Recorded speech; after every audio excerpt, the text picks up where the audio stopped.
Licence नवीकरण समय 5% रिहाती पाइबे।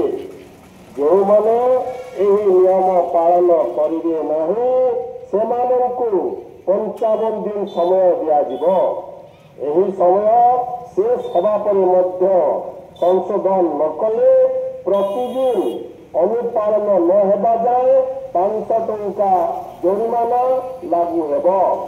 समस्त व्यवसायी और दुकान मालिक माने उपरोक्त नियम को समय अनुसरण करी अवश्य लाभान्वित हुअन्तु। कार्यनिर्वाही अधिकारी पौर परिषद बरगड़। ओडिशा सरकार पक्षरु समस्त व्यवसायी और दुकानदार एक गुरुत्वपूर्ण सूचना।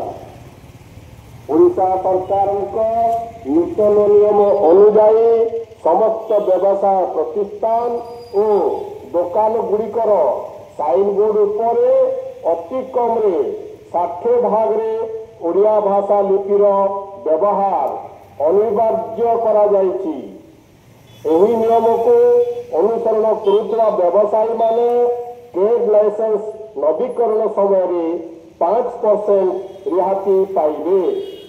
जो माने एही नियम पालन करिवे नाही सेमानंकु 55 दिन समय दियाजिबो।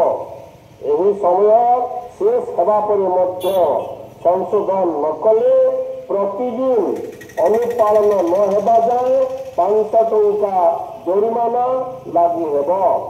समस्त व्यवसायी और दुकान मालिक माने उपरोक्त नियम को समय अनुसरण करी अवश्य लाभान्वित हुअन्तु।